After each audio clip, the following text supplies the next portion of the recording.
мұнайыңды беріп отырсың, газыңды беріп отырсың. Бүкіл жұмысшы қазақтың жігітіне жұмыс жоқ. Қытайлар келіп жұмыс істеп жатыр. Мұнайының бәрінде қазақ мұнай ана бент бұрай алмайды екен, қазақ су таси алмайды екен, қазақ топырақ қаза алмайды екен. Қазаққа жұмыс жоқ, бүкіл Қытайға жұмыс табылады. Сорлы қазақ қайда бара жатсың? Есіңді жисаңшы. Сорлы қазақтар, естеріңді жисаңдаршы. Осындай ашты шындықты көріп, Алматыда Қытай консулының алдында міне 206 күннен жатыр, түнде жатыр. Соны түнде сол апаларды, қарындастар түннің бір уақытында ұйықтап жатқанда консулдың алдында иленіп далада жатыр.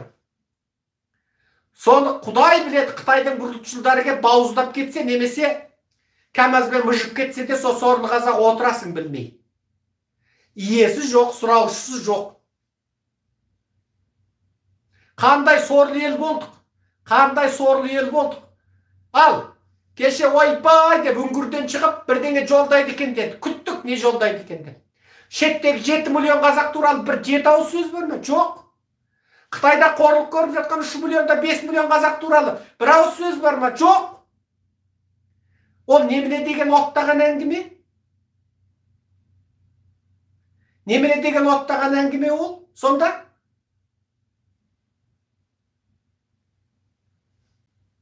Әзілқой аталарың бар бәріңнің, бәріміздің.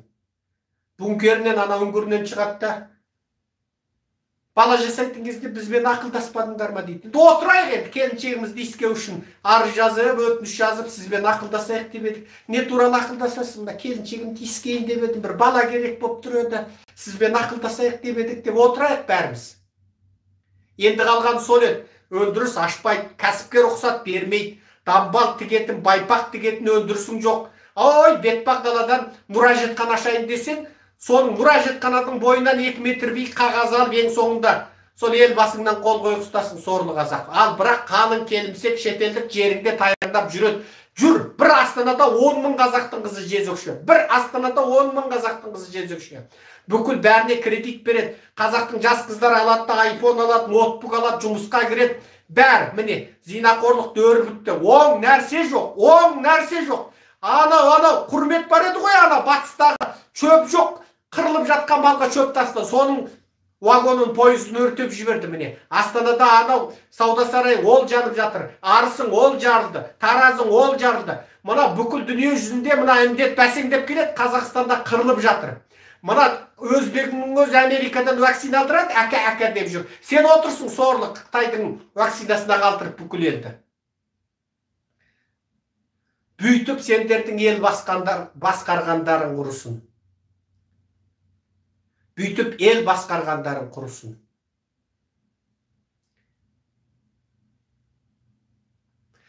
Мың 416 қазақ көріп отырсыңдар.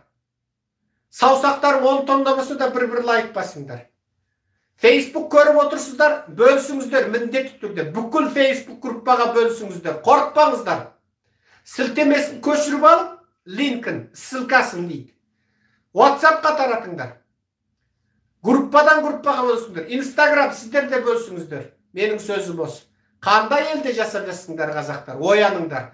Өзіңді өзің құтқармасаң, сендерді құтқаратын ешкім жоқ. Менің сөзім тамам. Қазақ, сен мына тірі күніңде басыңа тозақ орнап отыр. Сені ешкім құтқармайды. Анау ертегілерін тыңдап 30 жыл өмірің қор болды. Бір жастағың 30 жасқа келді. Сол кезде 30-дағы 60-дағы шал болды. Сол өтірік ертегіні тыңдап 2020, 2030 деп, 2050 деп, енді 2090-дарын шығады. Содан кейін бітесіңдер, шипадарың бітеді. Ұлыңды ойла, қызыңды ойла, немереңді, жиеніңді ойла, ұрпағыңды ойла. Қытайға сатып болды. Енді мұнау қалың оң іргеңде тәліп тұр, бүкіл дүние жүзіндегі ең озық қару жарақты алып аяқ астынан. Сол кіру мүмкін, Орта Азияны Орта Шығысқа айналдырып. Отырасың сосын, ел басы қорғайды деп. Атаңның басы қорғайды сені қазақ. Қазақ, өзіңді өзің қорғайсың. Ертөстікте қорғамайды. Ертөстік өліп қалған, ұшып өлген, асылып өлген, күйіктен өлген, елден безіп кеткен, не сатылып депутат, министр болып кетті. Ертөстік жоқ. Сорлы қазақ, өзіңді өзің құтқар.